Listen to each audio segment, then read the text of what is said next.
What's up guys? 원마운트 here. 오랜만에 원마운트가 인사드립니다.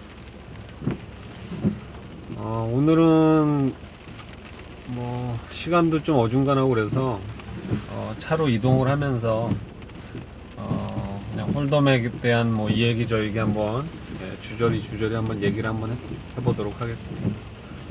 그래서 뭐 최근에도 뭐 12월 달에 11월 말부터 빅토너가 많이 있었는데 뭐 실력이 부족해서겠지만 뭐 일단 뭐 기본적인 런도 별로 따라주지 않았고요. 그래서 빅토너 뭐 5토너랑 KPTC 그 50K 토너 진행을 했는데 뭐 머니는 하지 못했고요. 5토너 같은 경우에는 이제 데이 2에 진출을 하긴 했는데 좀 쇼스택으로 아무래도 올라가는 바람에 좀 여유 있는 그런 운영과 플레이는 하지 못했던 것 같습니다. 그래서 데이 2 거의 뭐 초반 레벨에서 제 기억에 뭐 에이스 9으로 제가 올인 셔브를 프리에 했는데 왼쪽에서 콜이 나왔고 얼리에서 SB인가 BB에서 리올이 나왔는데 제 이제 좌측 포지션에서 콜을 했죠. 결국에는 에이스 9으로 박았는데 에이스 킹, 에이스 마담이 나오면서 또 플랍에 9이 맞았어요. 근데 턴에 바로 K가 떨어지면서 5토너, 빅토너에서는 제가 시다웃을 하게 되었습니다. 뭐 그런 분위기였고, 최근에는 뭐 지난주 같은 경우에는 교대 같은 경우에 이제 정모 모임 토너가 있었죠. 그래서 뭐 개런티가 아무래도 뭐 다른 뭐 OK나 이런 거에 비해서 크진 않은 편인데 정모인데 뭐 정모 때는 또 참가자들이 많이 오더라고요. 그래서 거의 뭐 100명을 훌쩍 넘어서 뭐 150 엔트리 가까이 뭐 이렇게 돼서 이제 오버 개런티가 됐던 걸로 알고 있고요. 그날도 뭐 저도 그 전에 이제 오마나 이런 데서 너무 제가 루즈한 운영을 좀 했었기 때문에 그날은 좀 타이트하게 가자라고 해서 타이트하게 했는데 또 본의 아니게 제가 원해서가 아니고 핸드가 별로 들어오질 않아가지고 본의 아니게 좀 타이트하게 운영을 하게 됐습니다. 그래서 그 첫 브레이크 전에 6레벨까지가 이제 리엔트리가 신청이 가능한데 리엔트리가 어차피 뭐 대기가 너무 많았고요. 언더더건에선가요? 상원님이 브레이크 직전 마지막 핸디에서 올인 셔브를 하셨고요. 한 17,000 정도 됐었나? 기본 스택은 2만인데 주어지는 스택은. 근데 제가 버튼 자리였는데 버튼 자리에서 에이스킹 옵슛이 들어왔어요. 그래서 올인 콜 셔브를 했고 플랍에 킹이 떨어지면서 더블업을 하게 됐었습니다. 근데 더블업을 해서 이제 뭐 브레이크 이후에 이제 좋은 분위기로 이어갈까 했었는데 제 왼쪽에 제가 이제 한 5번 자리 정도에 앉아 있었는데요.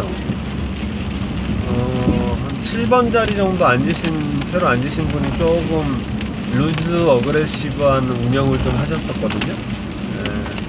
루즈 어그레시브한 운영을 하시는 분이셨는데, 제가 뭐 기다리다가, 그때 로우잭 정도에서, 킹9 클럽 수디스로 오픈을 했습니다. 블라인드는 800, 1600 정도였던 것 같고요. 제가 3500 정도로 오픈을 했습니다. 그분은 좀 루즈한 편이라고 말씀드렸는데 잠깐 고민을 하시다가 3500 콜을 했고요. 다른 분은 다 폴드 하시고 헤즈업이 되었습니다. 헤즈업이 되었고, 그 다음에 플랍이 제가 정확히 떨어진 게 잭7 뭐 블랭크 정도? 잭7 4인가? 근데 잭7이 클럽으로 해가지고 제가 플러시 드로우가 플롭에 맞추게 되었죠. 근데 저는 이제 포지션이 없는 상태였고요.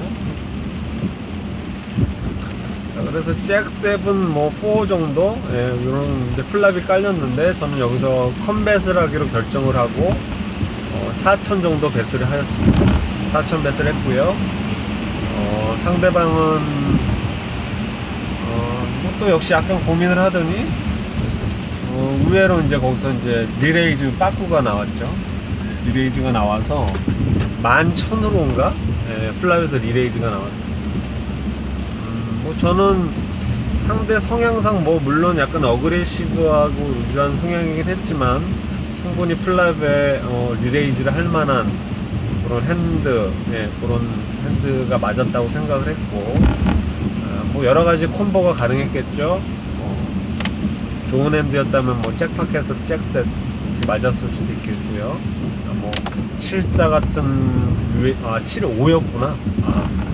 지금 생각이 나네. 7자 이제 5자였는데 뭐 75 수딕 같은 걸로 루즈하게 콜을 받고 포지션을 잡고 있으니까 들어왔을 수도 있고요.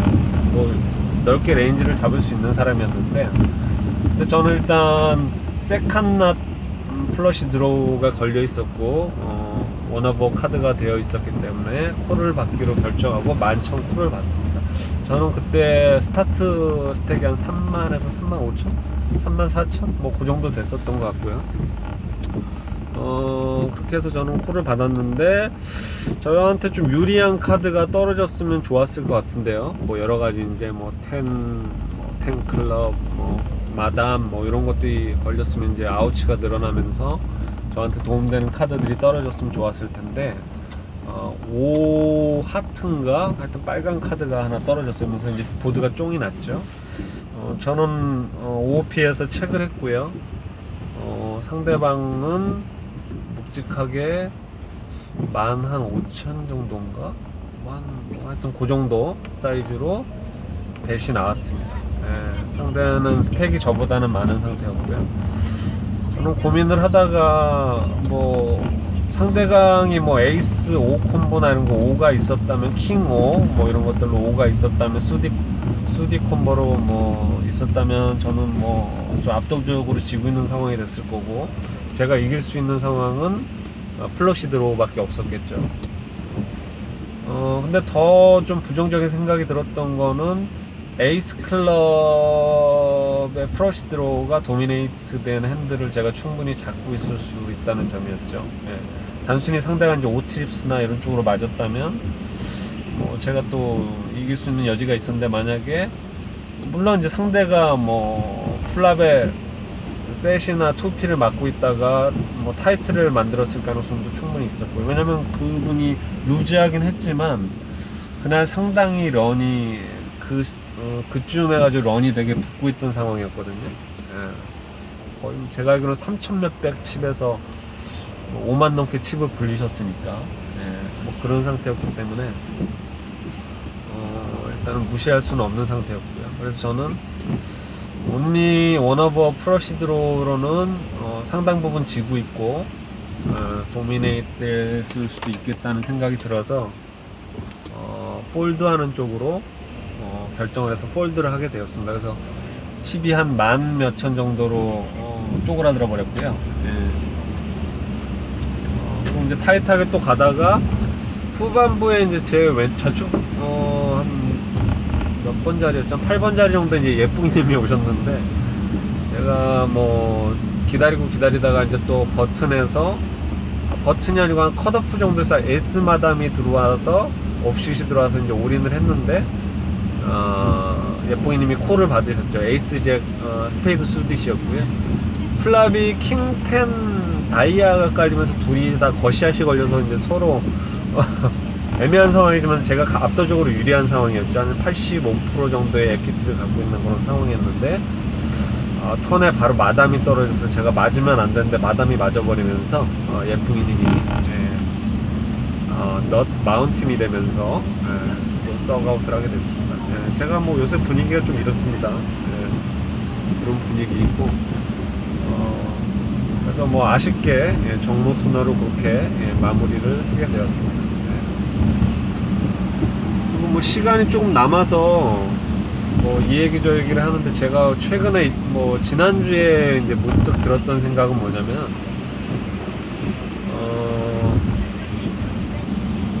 최근에 그 이세돌 그 바둑 프로가, 저는 뭐 바둑은 개인적으로 바둑은 둘지 모르는데, 이세돌 프로가 은퇴 대국을 했죠. 한돌이라는 이제 국내산 그 AI 프로그램이랑 이제 바둑 은퇴 대국을 했는데, 저는 이제 개인적으로 그 부분에 대해서 홀덤과 연관해 가지고 생각을 많이 하게 되었어요. 그러니까 뭔가 이제 바둑이나 홀덤이나 뭐 이런 것들이 체스 뭐 이런 거랑 비교를 많이 하죠. 이런 것들이 유사성이 많이 있는 이제 멘탈 스포츠인데, 두뇌 스포츠인데, 저는 스포츠라고 생각합니다, 홀덤도. 그런데 일단 바둑이라는 어떤 뭐 진짜 수십 년, 뭐 수백 년 동안 발전해 오던 그런 바둑이라는 스포츠가 AI라는 그런 이제 컴퓨터 프로그램이 나오면서 뭔가 약간 획기적인 그런 변화가 왔죠. 사실 뭐 그게 기술이 별로 크지 않았을 때는 뭐 사람들이 무시하고 웃어 넘겼는데, 뭐 커제나 이제 이세돌이 그 프로그램한테 이제 완전히 압도적으로 지면서 이제 안 된다는 결론이 많이 나왔죠. 그 다음에 뭐 저는 잘 몰랐는데, 프로 바둑 기사들이 상당 부분 이 바둑 프로그램으로 연습을 하고 공부를 하고 있다는 점이에요. 그런 부분들을 제가 알게 됐어요, 이번을 통해서. 근데 그게 또 유사성이 뭐냐면은 홀덤 같은 경우에도, 온라인 같은 경우에는 이제 허드나 솔버, 뭐 스노위나 이런 컴퓨터 프로그램을 통해서 최적화된 그 GTO 전략이나 이런 거를 짜도록 트레이닝을 하고, 실제적으로 온라인에서 그거를 적용해서 뭐 여러 가지 뭐 파 참여율이라든가 어그레시브한 거로 수치라든가 이런 것들을 이제 수치화 해가지고 여러 가지 전략을 짜고 있죠. 그러니까 그런 부분들이 상당히 많이 이런 서로 이제 약간 오버랩이 되면서 많은 좀 생각들을 하게 됐어요. 그래서 뭐 향후 이쪽이 어떻게 바뀌게 될까, 이런 부분에 대해서 좀 생각들을 하게 됐던 것 같아요. 근데 뭐 저도 소개를 하겠지만, 어떤 사이트인지 제이슨 쿤이라는 사람이 10년 전의 포커와 현대 포커는 상당히 많이 바뀌었다. 하지만 그로 인해서 더 해볼 만하다, 이런 식의 이제 메시지를 남긴 부분들이 있었는데, 그러니까 이세돌 구단이 은퇴한 것도 사실은 그런 부분에 대한 회의감도 있어요. 물론 그 사람이 실력적으로 전성기 때 기량이 꺾인 시점이긴 했는데, 이제 그런 부분인데, 거기에 이제 뭔가 이런 한돌이니 알파고니, 뭐 알파고 플러스니 뭐 더 업그레이드된 버전들이 또 나왔다 그러더라고요. 그러니까 이세돌이 예전에 붙었던 그 프로그램보다 훨씬 훌륭한 업그레이드된 프로그램들이 지금 이미 나와 있고 계속 발전이 되고 있고. 그러니까 이세돌이 그런 부분에 있어서 조금 회의감도 들고 그랬던 것 같아요. 그래서 저도 막 이런 바둑계가 이게 또 앞으로 어떻게 갈까, 이런 거에 대한 생각들도 많이 해보기도 했거든요. 물론 뭐 제가 생각을 한다고 이게 답을 내리는 건 아니겠지만, 근데 포커계도 예전처럼 뭐 필포커니 뭐 익스플로이 전략이니 오프에서 테이블에서 상대방에 대한 뭐 전략이니, 뭐 포커도 계속 뭐 새로운 전략들이 많이 나오죠. 근데 과연 뭐 홀덤이나 포커 쪽도 이미 이런 게 먼저 적용되고 나가고 있단 말이에요. 이런 GTO 전략이죠. 최적화 프로그래밍 전략, 최적화된 통계 전략이라고 할 수 있겠죠. 그래서 제가 생각했을 때는 바둑 쪽은 뭐 여러 가지 의견이 있겠지만, 저는 아무래도 많이 붐이나 이런 게 죽지 않을까. 근데 물론 바둑이 레저로서, 게임으로서, 스포츠로서의 가치는 있어요. 그래서 충분히 흥미로운 게임이고 복잡하고 깊이가 있고, 그런데 이게 단순히 뭐 컴퓨터 프로그램으로 모든 게 최적화 전략이 나온다고 하면 이미 뭐 정리가 되어버리는 거죠. 그래서 저는 오히려 뭐 레저 쪽이나 이런 쪽으로는, 왜냐면 인간이 컴퓨터가 될 수는 없으니까요. 컴퓨터를 채용해서 할 수는 있지만, 근데 그런 레저적인 측면이 계속 강화돼서 주긴 하겠지만, 이런 뭐 프로게임으로서나 이런 가치는 많이 반감이 되지 않을까, 이런 생각을 하게 됐습니다. 그리고 이거를 홀덤을 통해서 연관해서 얘기를 하자면 홀덤을 통해서 보자면 저도 홀덤이 이게 주로 지금까지 쓰는 거 온라인이잖아요. 온라인에서 이 프로그램을 적용할 수 있죠. 네. 그래서 이제 막 포커스타즈나 포스나 이런 데서 이런 봇이나 이런 프로그램을 이용해서 이 게이밍을 돌리는 뭐 파밍 한다 그러나 하여튼 뭐 그런 거를 잡아내는 작업을 지금 하고 있는 걸로 알고 있어요. 네. 뭐 보조적으로 그 일반 플레이어들이 그걸 보조 컴퓨터 뭐 허드나 이런 것처럼 이런 보조를 받는 걸 제외하고요. 네. 전문적으로 어떤 기계적으로 이런 하는 거를 불법적으로 기준을 내리고 그런 것들을 규제를 하고 있는 걸로 알고 있는데, 저는 이게 기술이나 이런 건 지금 기하급수적으로 발달을 하고 있기 때문에 이게 온라인 쪽에서 이게 더 활용될 여지가 더 커지고, 그러다 보면 아무래도 또 가치가 떨어지겠죠. 점점 더 고인물화되고 빡빡해지고, 모두가 GTO 전략으로 서로 이렇게 붙는다면, 그렇죠? 인간이면은 뭐 틸트가 올 수도 있고 여러 가지 실수를 할 수 있잖아요. 네, 근데 뭐 기계들은 그런 실수를 하지 않으니까, 컴퓨터들은. 그래서 제 생각에는 오히려 온라인에 대한 그런 게, 왜냐면 지금 바둑 같은 경우에도 프로그램들끼리 대회를 해요. 한돌이 뭐 그때 세계대회 3인가 했다고 그러거든요. 근데 자꾸 이제 업그레이드를 해가지고 자기네들 이런 프로그램이 최고다 이런 서로 간에 이렇게 매치업을 한단 말이에요. 네. 그러니까 홀덤에서도 그런 현상이 당연히 뭐 바둑이나 이런 것보다는 좀 더디지만 뭐 기술적인 어려움이 있어서 근데 계속 발전을 할 것 같고, 이게 오프라인보다는 온라인에 더 영향을 더 직접적으로 주게 돼서, 저는 이거는 제 그냥 개인적인 사견이고 뷰인데, 그래서 온라인이 오히려 좀 레저적인 부분이 되면서, 물론 오프도 레저이지만 온라인 쪽이 오히려 더 가치가 떨어질 수도 있다는 생각이 들어요. 편의성은 온라인이 훨씬 좋지만 더 GTO직이고 더 치열해지고 더 빡빡해지고 이러다 보니까 온라인 쪽이 오히려 줄고, 오히려 레저적인 부분이 조금 강조가 되면서 오프라인 쪽이 뭐 비단 우리나라뿐만이 아니고 해외 중심으로 해가지고 오프라인이 더 활성화가 될 수도 있다는 생각을 해봤어요. 네. 왜냐면은 지금 계속 노령화되고 있고, 사람들이 나이가 들면 시간은 많고 뭐 금전적 여유가 좀 있다면 계속 레저적인 게 부각이 될 수밖에 없거든요. 그러니까 제가 보기에는 뭐 온라인도 뭐 온라인이 그럴 수도 있겠지만 뭔가 조금씩 좀 이런 프로그램적이고 이런 것들이 발전이 되면서 오히려 약간 레저적이고 오프라인이나 뭐 카지노에서 홀덤을 친다거나 이런 쪽으로, 뭐 우리나라도 지금은 어렵지만 언젠가는 뭐 이런 게 좀 더 보급화되고 좀 더 양성화될 수 있다고 보여지거든요. 네, 그러니까 그렇게 되면은 좀 더 오프라인 쪽인 비중에 더, 오프라인도 더 많아지고 오프라인 유저들도 더 많아지고 오히려 그쪽에 더 약간 키가 있는 그런 변화가 오지 않을까, 예, 그런 생각도 한번 해봤습니다. 예.